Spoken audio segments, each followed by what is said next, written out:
السلام علیکم، آپ دیکھ رہے ہیں ہو کیا رہا ہے۔ میں ہوں فیصل عباسی، عارف نظامی صاحب ساتھ موجود ہیں۔ شکریہ نظامی صاحب آپ کا۔ اس کے علاوہ پروگرام میں ہمیں جوائن کیا ہے سابق وزیر اعلیٰ پنجاب میاں منظور احمد وٹو صاحب نے۔ وٹو صاحب بہت شکریہ آپ کا، آپ سے بھی گفتگو کرتے ہیں۔ پی ڈی ایم لگ رہا ہے کہ جو ٹیکنیکل ریہرسلز ہیں ان کی تحریک کی اب ان کا باقاعدہ آغاز ہو گیا ہے۔ کل مولانا کے اعزاز میں مریم نواز کا عشائیہ، اور آج ہم نے دیکھا کہ نون لیگ نے اپنا جو پارٹی کارکنان اور عہدیداران ہیں ان سے مشاورتی اجلاس بھی کیا ہے۔ نظامی صاحب، ایک عوامی رابطہ مہم باقاعدہ طور پہ اپوزیشن کی جماعتوں کی اب شروع ہو گئی ہے، لیکن یہ تو دیکھنا ہے کہ جلسوں میں کیا ہوتا ہے اور جلسوں کے بعد کیا ہوتا ہے۔ اس سارے سینیریو میں جب سے پاکستان تحریک انصاف کی حکومت آئی ہے، ہم ایک اور شور بھی بہت زیادہ سنتے رہے -1 کا، ان ہاؤس تبدیلی کا، پنجاب میں تبدیلی کا۔ وٹو صاحب آج ساتھ موجود ہیں۔ ایک ہسٹورک تبدیلی انہوں نے بھی لائی تھی، 18 بندے ان کے ساتھ تھے اور پھر یہ اس کے بعد وزیر اعلیٰ بھی بن گئے تھے۔ نظامی صاحب، یہ جو ابھی تک جس طریقے سے پی ڈی ایم چل رہا ہے، آپ سمجھ رہے ہیں کہ اپوزیشن ایک یک جان اور یک زبان ہے اور کچھ پریشر بنا سکے گی حکومت پہ؟ یہ تو ابھی کہنا مشکل ہے، لیکن اگر آپ نہ بنا سکی تو پھر کبھی بھی نہیں بنا سکے گی جی، کیونکہ اس وقت حالات موافق ہیں ان کے جی جی کہ مہنگائی اور بے روزگاری اور موجودہ حکومت کی نالائکیاں جی اور نئے کچھ کر تو سکے نہیں ہیں۔ جی تو اب بھی اگر اپوزیشن جو ہے وہ کچھ نہیں کر سکتی تو کب کرے گی؟ جی بالکل۔ وٹو صاحب السلام علیکم۔ وعلیکم السلام عارف صاحب۔ اچھا، یہ بتائیے کہ یہ آپ کے سامنے ہم بات کر رہے تھے، یہ جو اپوزیشن کی تحریک ہے اس میں کوئی جان ہے؟ یہ بن پائے گی جان؟ ابھی تو شروع بھی نہیں ہوئی۔ اپوزیشن عارف صاحب کافی پارٹیاں اکٹھی ہو کے 9-10 پارٹیاں اکٹھے ہو کے تو وہ ایک تحریک چلانے کا انہوں نے فیصلہ کیا ہے، اور جب سیاسی جماعتیں اکٹھی ہو جاتی ہیں اور وہ تحریک چلانے کا فیصلہ کرتی ہیں تو اس کی آؤٹ کم تو کوئی نہ کوئی ہوتی ہے نا۔ مجھے یاد ہے کہ ہم ایک زمانے میں پی ڈی ایف کے پلیٹ فارم پہ ہم تحریک چلا رہے تھے میاں نواز شریف کی گورنمنٹ کے خلاف۔ نوابزادہ نصر اللہ خان بھی تھے، محترمہ بے نظیر بھٹو صاحبہ بھی تھیں، اور اس میں اسفندیار ولی بھی شامل ہو گئے تھے، ایم کیو ایم بھی شامل ہو گئی تھی، اور پارٹی طاہر القادری صاحب بھی شامل تھے۔ تو ہم چلا رہے تھے، تحریک چلا رہے تھے، تو پشاور میں ہماری میٹنگ تھی غلام محمد برور کے گھر پہ۔ تو ہم آپس میں ڈسکس کر رہے تھے کہ تحریک چل رہی ہے، اپوزیشن ساری سڑکوں پہ ہے اور گورنمنٹ کے کان پہ جوں تک نہیں رہی، اور ان کو پرواہ ہی نہیں ہے کہ وہ یہ بات پوچھیں اپوزیشن پارٹی سے، بھئی کیا مسئلہ ہے، آپ کے پرابلمز کیا ہیں، آپ بتائیں، ہم حل کرنے کو تیار ہیں، آئیں بیٹھ کے ملکی معاملات ہیں اس پہ بات کر لیتے ہیں۔ کوئی بات کرنے کو تیار نہیں تھا۔ یہ 4 اکتوبر 99 کی بات تھی غلام محمد بلور کے گھر پہ۔ تو 12 تاریخ کو ماشاء اللہ لگ گیا۔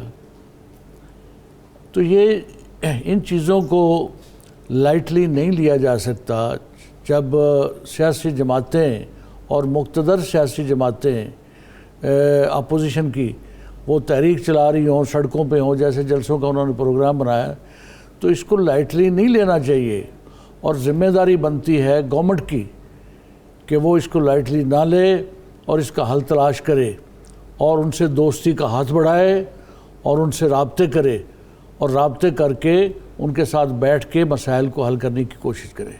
لیکن نہ ادھر تو کوئی ابھی تک مجھے کم از کم کوئی ایسی خواہش یا رجحان نہیں نظر آیا کہ اپوزیشن کو آن بورڈ لایا جائے، بلکہ یہی کہا جا رہا ہے کہ چور ہیں یہ سارے، ان کو میں نہیں چھوڑوں گا، این آر او نہیں دیا جائے گا خان صاحب۔ یہ بڑی افسوسناک سچویشن ہے، یہ بڑی افسوسناک سچویشن ہے کہ اپوزیشن کے لیڈر سے ہاتھ نہ ملایا جائے، اور جو نیب کا کام ہے وہ خام خواہ اپنے ذمہ لے لیا جائے۔ بھئی نیب کر رہی ہے، تفتیشیں کر رہی ہے، انکوائریاں کر رہی ہے، ان کو کرنے دیں۔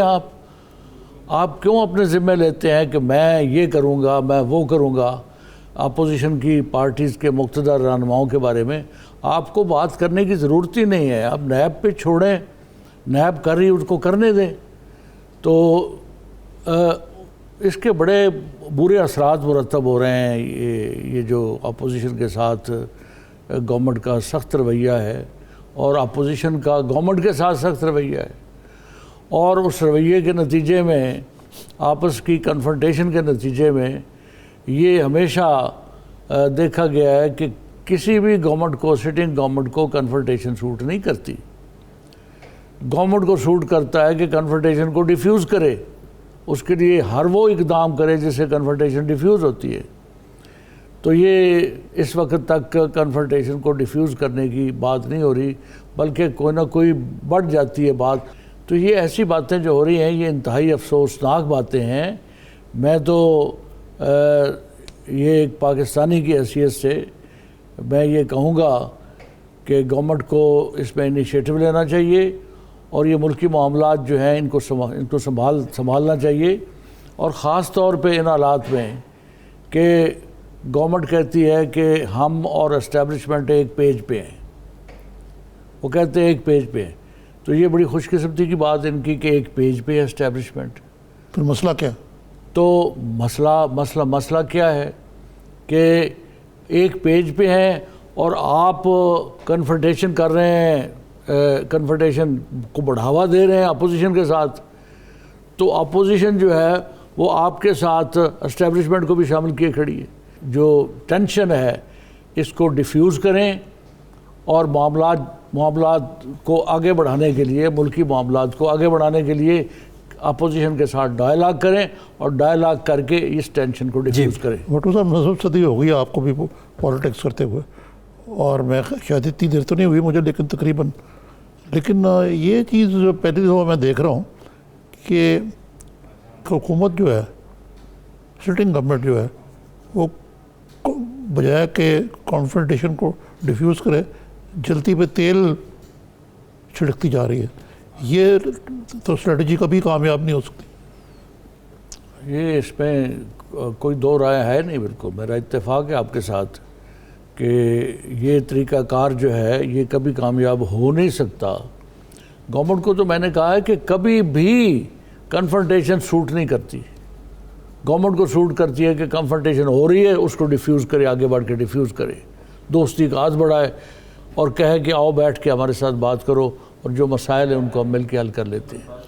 لیکن عباسی صاحب جی، یہ بھٹو صاحب کہہ تو ٹھیک رہے ہیں ویسے، لیکن وہ یہ کہتے ہیں کہ میں خان صاحب کہ میں NRO نہیں دے سکتا، میں چوروں کو نہیں چھوڑوں گا، جی، میں کمپرومائز نہیں کروں گا. تو ان کا بھی ایک پوائنٹ آف ویو ہے کہ یار اس ملک کو کرپشن جو ہے وہ دیمک کی طرح چاٹ گئی ہے. منشور کا حصہ بھی تھا، منشور کا ان حصہ کا تھا، ایجنڈا بھی تھا، اکاؤنٹیبلٹی کے نام پہ ووٹ ملا ان کو. تو بھٹو صاحب سے پوچھتے ہیں کہ کیا رائے ہے آپ کی اس کے؟ تو میری رائے یہی ہے، میں اتفاق کرتا ہوں اس بات سے کہ کرپشن کو ختم ہونا چاہیے، اور کرپشن کو ختم کرنے کے لیے نیب کا ایک ادارہ ہے، نیب کو کام کرنے دیں.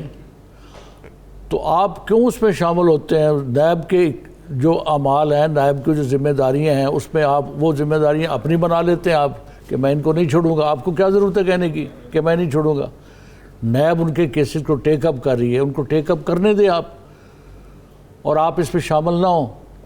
تو یہ بات ہو سکتی ہے، پھر آپ کی بات پہ لوگ یقین کریں گے کہ بھائی ہمارا اس سے کوئی تعلق نہیں ہے، یہ نیب کا کام ہے، وہ نیب ہی کر رہی ہے، ہمارا اس پہ کوئی لینا دینا نہیں ہے. اب آپ کہنا کیا چاہ رہے ہیں کہ نیب کے پیچھے حکومت ہے؟ نیب کے پیچھے خود وہ کہہ رہے ہیں کہ میں نہیں چھوڑوں گا ان کو. جی. اچھا بھٹو صاحب، 2018 کا جو الیکشن ہوا، PTI نے اپنا کینڈیڈیٹ آپ کے مقابلے میں نہیں لائے تھے، یہ کوئی انڈرسٹینڈنگ تھی کیا؟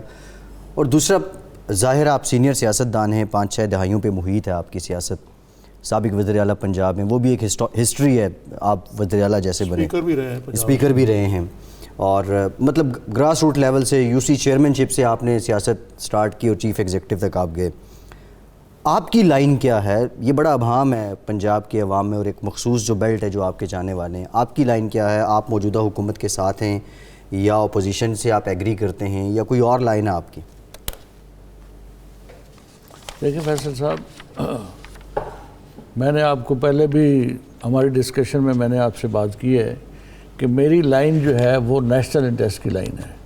جو قومی مفاد میں ہوگا وہ میں کروں گا. میں انڈیپینڈنٹ سٹانس ہے، میرا انڈیپینڈنٹ پوزیشن ہے، میری الیکشن بھی انڈیپینڈنٹ لڑا ہے. تو انڈیپینڈنٹ حیثیت ہی رکھ کے میں جہاں بھی کو میرا رول ہو سکتا ہے ملک کی بہتری کا، قوم کی بہتری کا، پولیٹیکل سسٹم کی بہتری کا، میں وہ کرنے کے لیے تیار ہوں. پچھلے دنوں میں نے جو سابق چیف منسٹرز رہے ہیں ان کا ایک فورم ہم نے بنایا تھا جی، اور اس فورم پہ ہم کام کرنے کی کوشش کر رہے ہیں، اور وہ اس لیے بنایا تھا کہ سابق چیف منسٹر صاحبان جو ہیں وہ نمائندہ حیثیت کے حامل ہیں، اپنے اپنے صوبوں میں وہ بڑی حیثیت میں رہے ہیں، تو اگر ہم اکٹھے ہو جائیں 20-22 لوگ تو ہم اکٹھے بیٹھ کے جو اس وقت صورتحال ہے آج کل ہمارے ملک کے اندر کنفرنٹیشن کی، تو اس میں اگر فارمر چیف منسٹر صاحبان اکٹھے ہو جائیں اور اکٹھے ہو کے وہ بات کریں تو ان کی بات میں ایک وزن ہوگا کہ ملک میں سیاست کو کیسے بچانا ہے، جمہوری روایات کو کیسے بچانا ہے، رواداری کو سیاست میں کیسے قائم کرنا ہے۔ مثلا میں آپ کو ایک مثال دیتا ہوں کہ میں جب چیف منسٹر بنا تو ہمارے ہاں میاں یاسین بھٹو صاحب اس وقت ایم این اے تھے، میاں محمد زمان اکاڑے سے اس وقت ایم این اے تھے، آپ کو تو پتہ ہے، اور سید افضال علی شاہ ایم پی اے تھے۔ تو یہ صاحبان جو تھے، یہ میں نے محسوس کیا کہ یہ میاں نواز شریف کے ساتھ گئے، میرے ساتھ نہیں آئے۔ جی، کچھ لوگ آئے میرے ساتھ، لیکن یہ جن کے میں نام لے رہا ہوں یہ میاں نواز شریف صاحب کے ساتھ گئے۔ تو میں نے کہا کہ یہ تو خوف زدہ ہو گئے ہیں کہ میں چیف منسٹر ہو گیا ہوں اسی ضلع سے، تو پتہ نہیں میں کیا سلوک کروں گا۔ تو میں نے ڈپٹی کمشنر کو اور ایس پی کو بلایا اور میں نے ان کو کہا کہ ان کو سب کو چائے پہ بلاؤ اور ان کو کہو کہ ہمیں انسٹرکشن ہے اس بات کی چیف منسٹر کی کہ ہم نے آپ کی عزت بھی کرنی ہے اور آپ کے جائز کام بھی کرنے ہیں۔ جی، تو انہوں نے ان کو بلا کے ان کو چائے پلائی، چائے بلا کے میری طرف سے کہا کہ ان کی ڈائریکشن پہ ہم یہ کر رہے ہیں کہ آپ کی عزت بھی کریں گے، آپ کے کام بھی کریں گے۔ جی، تو میرا مقصد یہ ہے کہ رواداری جو ہے سیاست میں، رواداری یہ بڑی پے کرتی ہے انسان کو اور اوورآل سسٹم کو پے کرتی ہے، جمہوری نظام کو پے کرتی ہے۔ تو یہ ہونی چاہیے۔ کب سمجھ آئے گی ہمارے لوگوں کو اس بات کی کہ یہ سیاسی رواداری جو ہے یہ بڑی ضروری ہے معاملات کو بہتر انداز میں چلانے کی۔ جی ٹھیک ہے نظامی صاحب، ایک بریک لیتے ہیں، بریک کے بعد پس آئیں گے تو بھٹو صاحب سے یہ بھی جاننے کی کوشش کریں گے کہ بطور سابق وزیر اعلیٰ، موجودہ وزیر اعلیٰ پنجاب کی کارکردگی کو یہ کیسے بھانپتے ہیں۔ ہمارے ساتھ رہیے۔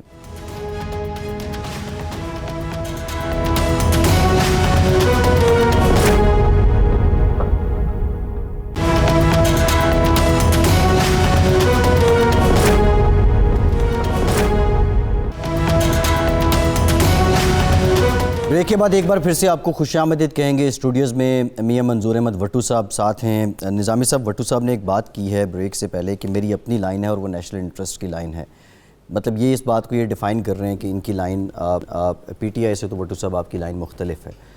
بزدار صاحب ابھی جس منصب پہ فائز ہیں، آج سے 2 دہائیاں قبل آپ بھی تھے، پنجاب کی وزارت اعلیٰ کتنا بڑا چیلنج ہے اور ابھی تک آپ سمجھتے ہیں کہ جو گورننس ریلیٹڈ مسائل ہیں جن کے بارے میں اپوزیشن بھی کہتی ہے بڑھ رہے ہیں، اس میں بزدار صاحب جو ہیں وہ کتنے نمبر دیں گے ان کو؟ 10 میں سے 8 دیں گے، 7 دیں گے، اگر آپ سے میں کہوں؟ یا 0 دیں گے؟ یا 0 دیں گے؟ جی فیصل صاحب، میں تو یہ سمجھتا ہوں کہ پنجاب میں کتنے پرسنٹ پاپولیشن ہے دیہاتوں کی اور کتنے پرسنٹ پاپولیشن ہے شہروں کی، تو اس لحاظ سے اگر آپ اس بات کو دیکھیں تو میں سمجھتا ہوں کہ دیہات اگنور اس لیے ہو جاتے ہیں کہ میاں صاحبان یہاں چیف منسٹر رہے، میاں نواز شریف صاحب 2 دفعہ چیف منسٹر رہے، 3 دفعہ وہ پرائم منسٹر رہے، پھر میاں شہباز صاحب 2 دفعہ چیف منسٹر رہے، تو بڑا لمبا عرصہ ہے ان کے اقتدار کا۔ اور دیکھیں آپ کے لاہور کو انہوں نے سجا دیا ہے، ٹھیک بات ہے، یہ میں مانتا ہوں اس بات کو کہ لاہور میں انہوں نے ڈیولپمنٹ کی ہے، ہر لحاظ سے انڈر پاس بنائے ہیں، اوور ہیڈ بریجز بنائے ہیں، ٹرینیں چلا دی ہیں لاہور میں۔ تو لیکن یہ ہے کہ آپ جا کے دیکھیں ہمارے علاقے میں، آپ قصور سے لے کے دیپال پور تک کی سڑک پہ ابھی جائیں آپ تو آپ کو پتہ چلے گا کہ کیا حال ہے اس کا۔ ہمارے علاقے میں اکاڑا سے لے کے سلیمان کی تک وہ ایک انٹر ڈسٹرکٹ روڈ ہے، اس کو جا کے دیکھیں اس کا کیا حال ہے۔ جپال پور سے گزرتی ہے، حویلی لکھا سے ہمارے گھروں سے گزرتی، اتنے گڑھے ہیں کہ موٹر سائیکل نہیں چل سکتی. اور اسی طریقے سے سڑکوں کی بدترین صورتحال ہے. اور دیہاتی علاقے جو ہیں وہ ہر قسم کی ڈیولپمنٹ سے محروم ہے. ہر قسم کی ڈیولپمنٹ سے محروم ہیں، ان کی طرف توجہ ہی نہیں گئی. تو میں سمجھتا ہوں کہ دیہات سے اگر کوئی چیف منسٹر آئے گا تو اس کو پتہ ہوگا کہ دیہات میں کیا کرنا ہے. مثلا میں چیف منسٹر آیا جی تو میرے پاس تو 18 ممبر تھے. میری تو ایک ایسی پوزیشن تھی کہ 108 ممبر پاکستان پیپلز پارٹی کے تھے. محترمہ نے مجھے نامینیٹ کیا چیف منسٹر کے لیے. میرے 18 ممبر سے 98 ممبرز مسلم لیگ نواز کے تھے اور 18 ممبر انڈیپینڈنٹ تھے. وہ 18 بھی میرے ساتھ شامل ہو گئے، میرے ساتھ 36 ہو گئے. لیکن اوریجنلی میرے ساتھ 18 ممبر تھے. 18 ممبروں کے ساتھ میں چیف منسٹر بنا. لیکن میں نے پنجاب کے 30,000 دیہات ہیں. 30,000 دیہات میں جو غریب لوگ ہیں وہ اپنی کٹیا کے مالک بھی نہیں تھے.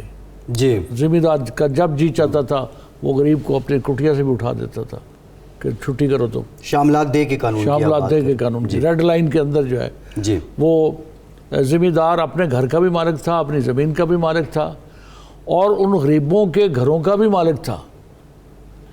تو میں دیہات کا رہنے والا ہوں، مجھے ذاتی طور پہ علم ہے اس بات کا، ان کی محرومیوں کا علم ہے، ان کے دکھوں کا علم ہے. تو میں نے اس پہ قانون سازی کی. پنجاب اسمبلی میں قانون سازی کر کے ان کو مالکانہ حقوق دینے کا فیصلہ کیا. پھر روڑا اٹکایا گیا کہ یہ آپ کیا کر رہے ہیں، ان کا حدود اربہ تو ہے نہیں، ڈیمارکیشن تو ان کی ہے نہیں، کیسے آپ انتقال کیسے کریں گے. میں نے کہا جس کا یہ برین چائلڈ ہے اس کو پتہ ہے کہ یہ کیسے ہونا ہے. تو میں نے چیف سیکرٹری صاحب کو بلایا اور کمشنر صاحبان اور ڈی سی صاحبان کو بلایا اور بلا کے میں نے ان کو کہا کہ مجھے 1 مہینے کے اندر پنجاب کے تمام دیہات میں ہر گھر کی ڈیمارکیشن چاہیے 1 مہینے کے اندر. اور عارف صاحب وہ ڈیمارکیشن ہوئی اور ہم نے ان کے انتقال درج کیے، ان کو مالک بنایا اور مالک بنا کے ان کو حقوق ملکیت جو تھے وہ ان کو تقسیم کیے. تو یہ اس وقت سے لے کے 93 سے لے کے اب دیہاتوں میں بسنے والے غریب لوگ جو ہیں جن کی کٹیا تھی اس نے پکا گھر بنا لیا. ان کے گھروں کی حالت بدل گئی، حالت بدل گئی اس لیے کہ اب وہ مالک ہیں، اب کوئی ان کو چھیڑ نہیں سکتا، ان کے بچے بھی مالک ہیں.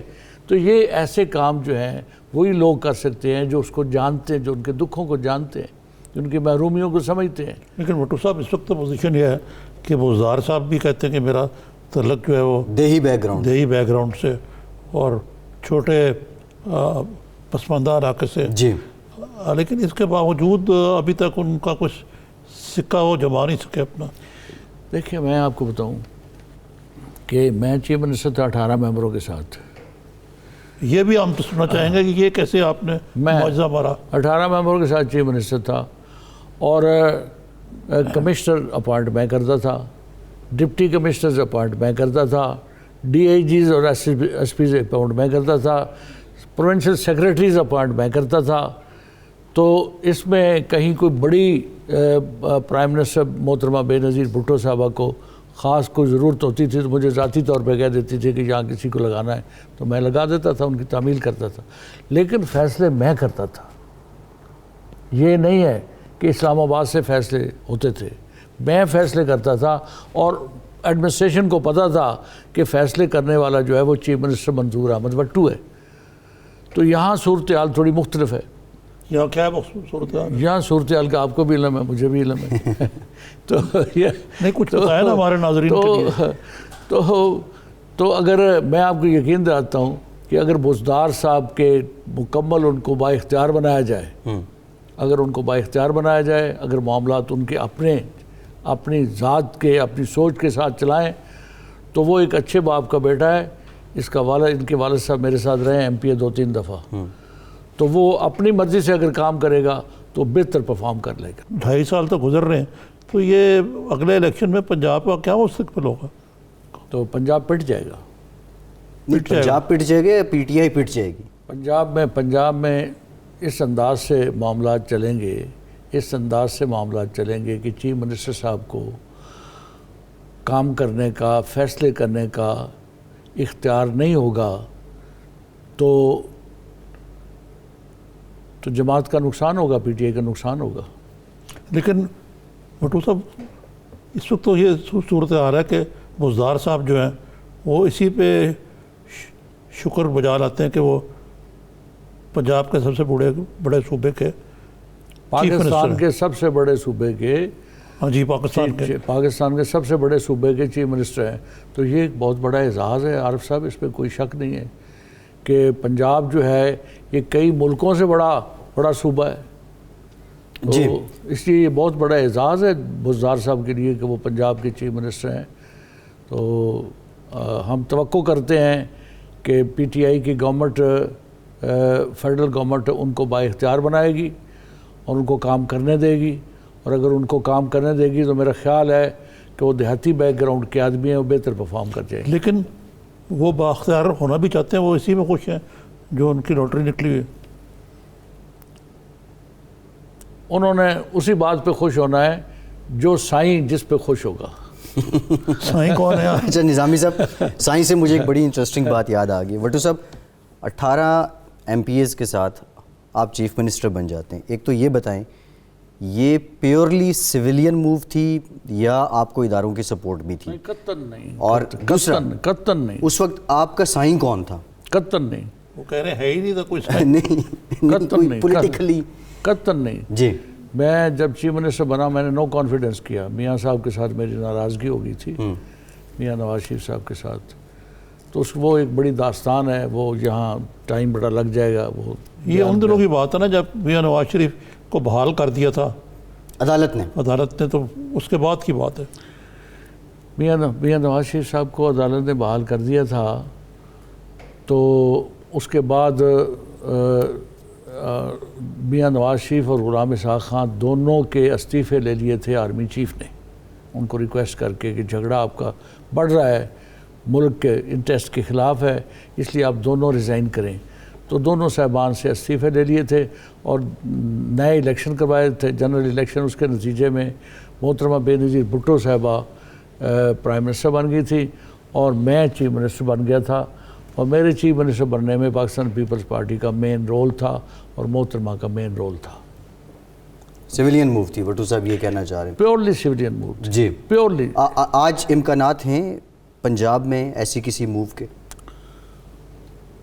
دیکھیں جب میں نے نو کانفیڈنس کیا غلام احمد دروانی صاحب کے خلاف، اللہ تعالیٰ اسے جنت دے، فوت ہو گیا، تو اس وقت بھی کوئی موو ایسی نہیں تھی، میں نے اپنے طور پہ کیا۔ لیکن یہ بات درست ہے کہ اس وقت کا پریزیڈنٹ جو تھا پارٹی کا، پاکستان مسلم لیگ کا، میں پاکستان مسلم لیگ کا نمائندہ تھا اس وقت، وہ محمد خان جنیجو تھے جو بیمار تھے اور امریکہ میں تھے، اور وہ میری موو کو سپورٹ کرتے تھے۔ جی لیکن وہ سپورٹ کر نہیں سکتے تھے پنجاب میں، کیا کر سکتے تھے، لیکن ان کی ذاتی ہمدردیاں میرے ساتھ، نئے خواہشات میرے ساتھ تھی۔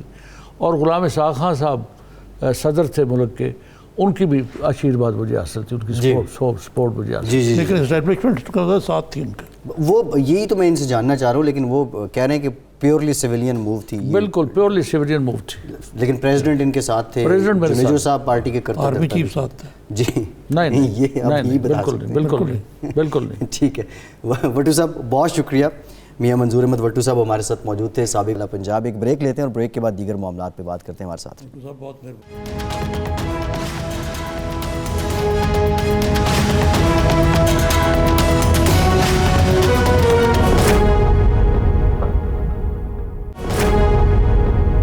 بریک کے بعد ایک بار پھر سے آپ کو خوش آمدید کہیں گے۔ نظامی صاحب بریک میں ہمیں جوائن کیا ہے حافظ عبداللہ صاحب نے، JUFA کے رہنما ہیں۔ بہت شکریہ حافظ صاحب آپ کے وقت کا۔ حافظ صاحب آپ کی طرف آتے ہیں۔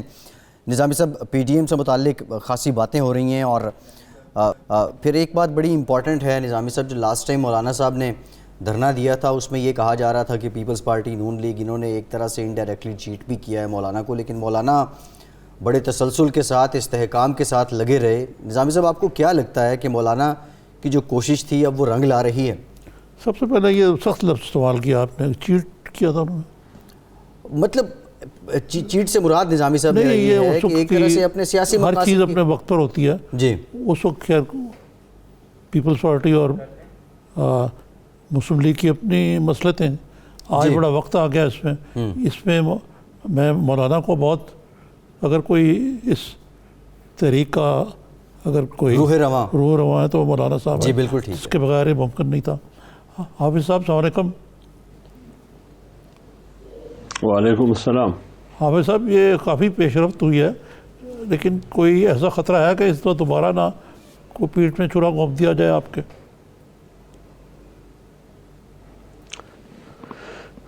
بسم اللہ الرحمن الرحیم۔ نظامی صاحب بہت شکریہ آپ کا اور آپ کے رفیق کار کا۔ دیکھیں بات یہ ہے کہ ماضی میں جو کچھ ہوا، ملین مارچ جمعیت علماء اسلام نے کیے 10-15 اور پھر آزادی مارچ آپ کے سامنے ہے، لیکن ہم اس کو بھول جاتے ہیں کہ اس وقت کیا ہوا کیا نہیں ہوا، بالخصوص PMLN اور پاکستان پیپلز پارٹی نے کیا کردار ادا کیا۔ میرے خیال میں اس کا اعادہ ضروری نہیں ہے۔ اب ہم نے آگے دیکھنا ہے، ہمارے سامنے ملک ہے، ہمارے سامنے 21 کروڑ عوام ہے، اور 21 کروڑ عوام کی حالت آپ دیکھیے۔ 21 کروڑ عوام کی حالت کا انحصار ملک کی معیشت پر ہے۔ آپ کی دفاعی قوت کا انحصار، دفاعی استحکام انحصار ملک کی معیشت پر ہے۔ آپ کی خارجہ پالیسی آپ کی ملک کا ایک اہم یونٹ ہوا کرتا ہے۔ اس لیے جب ان تمام چیزوں کو سامنے دیکھ کر جو آج متحدہ اپوزیشن اس ایک نقطے پر، اگرچہ اعلامیے کے 26 نکات ہے، لیکن سب کا خلاصہ یہ ہے کہ اس ملک میں حقیقی جمہوری 21 کروڑ کا نمائندہ حکومت ہو، پارلیمنٹ کی سپرمیسی ہو، اور ادارے اگر استعمال ہو تو وہ ریاست کے لیے استعمال ہو، 21 کروڑ عوام کی فلاح اور بہبود کے لیے استعمال ہو، اور اسی طرح آئین کی بالادستی ہو، قانون کی حکمرانی ہو، انصاف برابری کی بنیاد پر ہو، احتساب کے نام پر انتقام نہ ہو۔ یہ اس وقت ہوگا جب آئین کی حکمرانی ہوگی اور قانون کی بالادستی ہوگی، اور آئین کی حکمرانی اور قانون کی بالادستی اس وقت ہوگی جب ملک میں حقیقی جمہوریت ہوگی، 21 کروڑ عوام کا منتخب پارلیمنٹ ہوگا۔ آج یہ ملک، اس ملک میں برائے نام حکومت ہے، برائے نام جمہوریت ہے، جمہوریت کے نام پر اس ملک میں خاموش مارشل لا ہے۔ میں اس لیے یہ کہتا ہوں، مجھے بتائیے کیا صحافت آزاد ہے؟ خواہ اس صحافت کا تعلق لکھاری سے ہو یا اس صحافت کا تعلق بولنے والوں سے ہو، اینکر پرسن کی صورت میں، الیکٹرانک میڈیا کی صورت میں، یا سوچنے کے ساتھ اس کا تعلق ہو۔ آپ کی سوچ، اگر آپ آزادانہ رائے قائم کرنا چاہتے ہیں، حکومت پر تنقید کرنا چاہتے ہیں، تو آپ کو بین کیا جاتا ہے، آپ کی زبان کو تالا لگانے کی کوشش کی جاتی ہے۔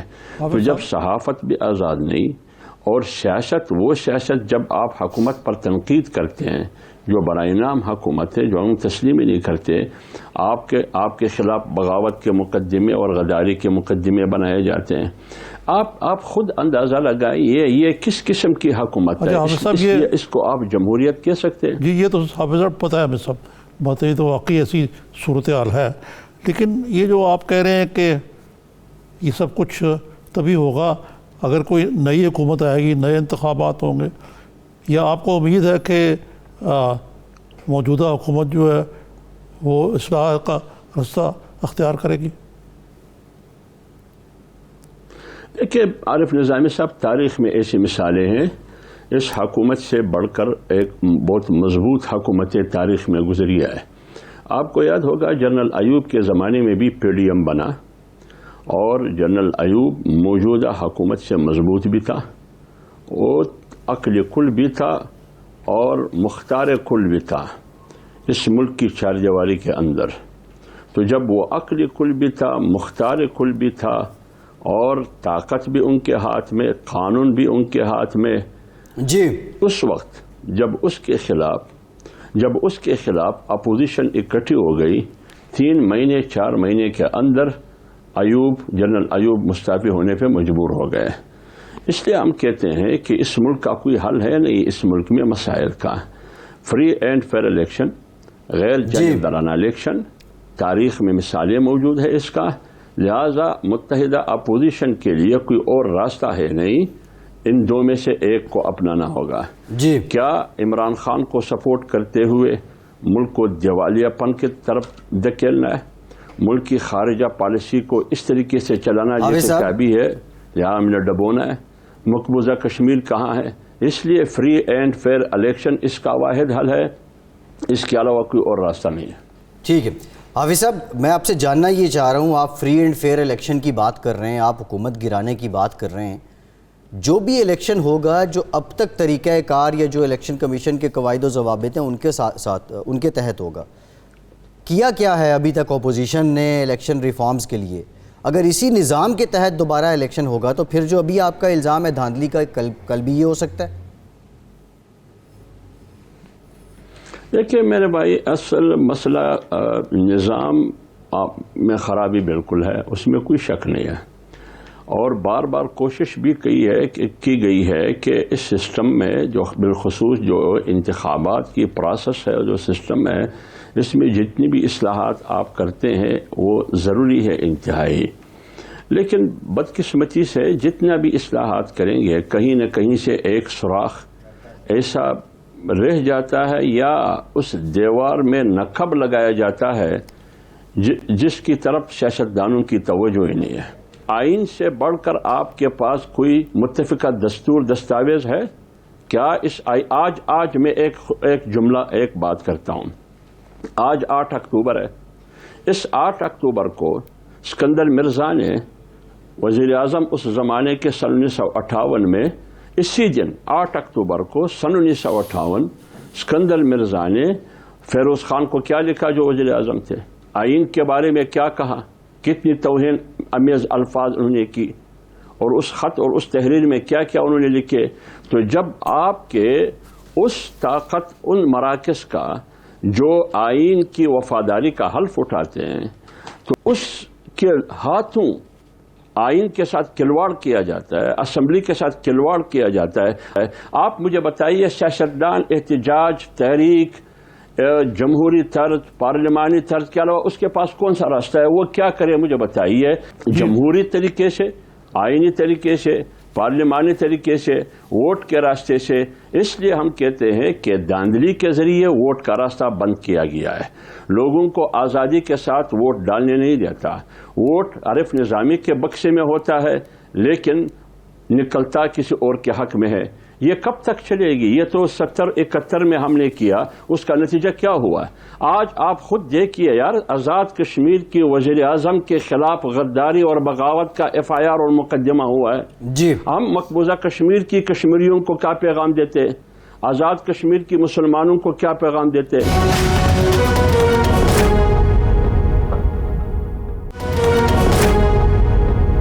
حافظ صاحب یہ بتائیے کہ آپ نے دوبارہ اعتماد کیا ہے آپ کی لیڈرشپ میں بھی پیپلز پارٹی اور PMLN پہ، تو پہلے تقریباً سال پہلے جو آپ نے کوشش کی تھی اور آج کی جو کوشش ہے، اس دوران کیا نئی چیزیں ہوئی ہیں جس کی بنا پر آپ کو امید ہے کہ جو اعتماد کا فقدان پہلے تھا وہ خود ہی جب دور ہو گئی ہے؟ کہ نظامی صاحب، بنیادی طور پر بات یہ ہے کہ باقاعدہ تحریری طور پر اور اس دستاویز کے مطابق 11 جماعتوں کا فیصلہ یہی ہے کہ انف از انف، بس آگے ہم نہیں جا سکتے۔ اس کے بعد ہم حکومت کو، پاکستان کو ڈوبنے نہیں دیکھ سکتے، ہم پاکستان میں اس قسم کی لاقانونیت برداشت نہیں کر سکتے، ہم پاکستان میں پاکستان کے مقدس اداروں کو سیاست میں گھسیٹنے کی قابل نہیں رہے۔ اب آپ خود دیکھیے نا کہ سیاست میں کن کن اداروں کو گھسیٹا جا رہا ہے۔ اس لیے اگر ان تمام صورتحال کو یہ تمام سیاسی پارٹیاں دیکھ کر، وہ معاشی حالت، غربت، مہنگائی، بے روزگاری پلس اس کے ساتھ اس کو دیکھ کر، کیا پیپلز پارٹی مسلم لیگ نون کے لیے کوئی اور راستہ ہے اس کے علاوہ جو متحدہ اپوزیشن نے جو اعلامیہ طے کیا ہے، جو معاہدہ طے کیا ہے؟ اگر جو بھی پارٹی اس سے روگردانی کرے گی وہ پارٹی ایکسپوز ہوگی۔ یہ اس کا نقصان. نظامی صاحب، ایک حافظ صاحب نے ابھی بات کی کہ یہ ریٹن ہوا ہے 11 جماعتوں کے درمیان. جب کوئی تحریر لکھی جاتی ہے اس میں حافظ صاحب یا گواہ ہوتے ہیں یا ضامن ہوتے ہیں، اور یہ تحریر ذرا اس کا کوئی سٹرکچر سے متعلق بتائیں، اس کے متن میں کیا ہے جو 11 جماعتوں نے کیا ہے، اس کے گواہ کون ہیں، اس کا ضامن یا اس کا گارنٹر کون ہے، ذرا یہ تو بتا دیں. دیکھیے بھائی میری بات سنیں، زبان بھی کوئی چیز ہوتی ہے، قلم بھی کوئی چیز ہے، لیڈر بیٹے ہیں، بچے نہیں بیٹے ہیں، کل کے سیاستدان نہیں ہے، تیسری نسل ہے. ذوالفقار علی بھٹو کے بعد بینظیر بھٹو کے بعد بلاول بھٹو زرداری، تیسری نسل ہے یار. کس طرح روگردانی کریں گے؟ نواز شریف، شہباز شریف، مریم نواز، خاقان عباسی وغیرہ، یہ سارے اور دیگر پارٹیاں، مولانا فضل الرحمان صاحب، ان تمام کا پس منظر دیکھے کیسے روگردانی کریں گے اس دستاویز سے. اور دستاویز کی 26 نکات میڈیا پر آپ کے سامنے ہے. اور گواہ کون ہے؟ آپ کہتے ہیں گواہ کون ہے؟ اس کا گواہ 21 کروڑ عوام ہے، 21 کروڑ عوام.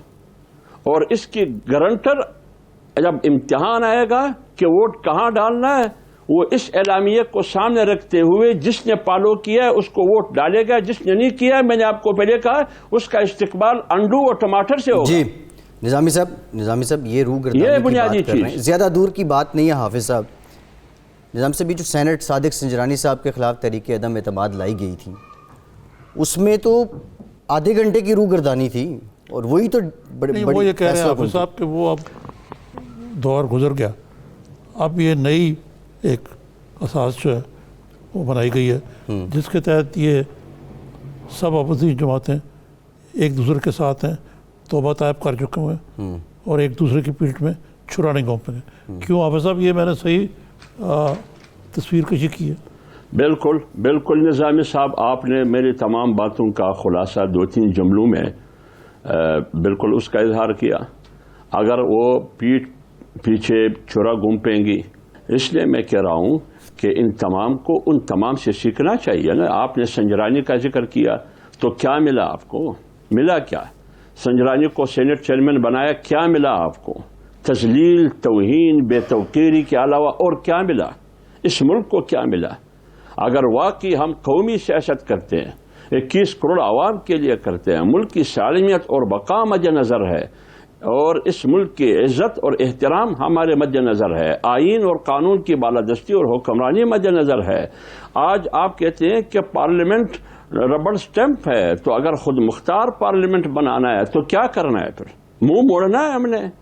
عمران کی حکومت کو مضبوط کرنا ہے ہم نے، لہذا دو میں سے ایک فیصلہ تو کرنا ہوگا. یا تو عمران کو مضبوط کرنا ہے، یا پاکستان کو، یا 21 کروڑ عوام کو. یہ فیصلہ ہم نے کرنا ہے. ہم نے فیصلہ کیا ہے کہ ہم عمران کو مضبوط نہیں کریں گے، ہم پاکستان کو مضبوط کریں گے. عمران اور پاکستان ایک ساتھ نہیں چل سکتے. نظامی صاحب، حافظ صاحب تو خاصے اگریسو لگ رہے ہیں، لیکن پیپلز پارٹی جو ہے وہ بھی کچھ خاموش ہے. بلاول صاحب پہلے باہر تھے. دوسرا یہ جو جلسے ہو رہے ہیں، گجرانوالہ کے جلسے میں مولانا کو بھی دعوت دی گئی ہے. جو کراچی کا جلسہ ہے وہ ہو تو پی ڈی ایم کے پلیٹ فارم سے رہا ہے. تو یہ پھر جب پلیٹ فارم ایک ہے، ایک دوسرے کو دعوتیں دینے کی نوبت کیوں آ رہی ہے حافظ صاحب؟ نہیں، وہ اگر کسی کے زیر اہتمام ہے جلسہ تو دعوت، ہاں زیر انتظام یا اہتمام، یہ بات بالکل ٹھیک ہے، یہ بات بالکل ٹھیک ہے. لیکن جو سوال اٹھتا ہے، سٹیکس ہیں جماعتوں کے، پیپلز پارٹی کی سندھ میں حکومت ہے، اور اس وجہ سے یہ حافظ صاحب شک کا اظہار کیا جاتا ہے پیپلز پارٹی پہ کہ شاید وہ کھل کے پی ڈی ایم میں اس طرح نہ آ سکے آپ کے ساتھ. یہ آپ نہیں، بات یہ ہے، میں نے آپ کو پہلے بھی کہا، وہ جی سر آپ نے وہی سوال دہرایا. اور پیپلز پارٹی کی قیادت خود سوچ لے کہ اس بارے میں صرف سندھ کی جو زمین خطہ ہے وہ ان کے پاس ہے. اگر وہ چاہتے ہیں کہ میں ایک بار پھر قومی پارٹی بنوں، جیسے بینظیر کے زمانے میں یا ذوالفقار علی بھٹو صاحب کے زمانے میں، تو اس قسم کی روش جس خدشے کا اظہار آپ کر رہے ہو، میرے خیال میں یہ ان کی سیاست اور ان کی بحثیت ایک قومی پارٹی ان کے لیے نقصان دہ ہے. جہاں تک آپ نے بات کی جلسوں کا کہ یہ کس قسم کے، دیکھیں بات یہ ہے وہ جو کوئٹہ میں جلسہ رکھا ہوا تھا مولانا صاحب جمعیت علماء اسلام نے پشاور میں ایک جلسہ کیا 7 ستمبر کو، اسی وقت یہ اعلان ہوا کہ 25 اکتوبر کو کوئٹہ میں جلسہ ہوگا جمعیت علماء اسلام کے زیر اہتمام کی اس وقت تو 20 ستمبر آیا ہی نہیں تھا اور پی ڈی ایم بنا ہی نہیں تھا، اس وقت ہم نے اعلان کیا، لیکن جب شیڈول جاری ہوا تو شیڈول میں یہ ہوا کہ 11 اکتوبر کو کوئٹہ میں ہوگا، لیکن ادھر پھر ہمارے ساتھیوں نے یہ کہا کہ ہم نے اپنے پارٹی کی سطح پر 25 اکتوبر کو اعلان کیا، 11 اکتوبر کو اے پی ڈی ایم کا ہوگا، تو اگر کیوں نہ ہم ان دونوں کو اکٹھا کر کے 18 اکتوبر کو ہم کوئٹہ میں پی ڈی ایم کا ایک وہ کر لے۔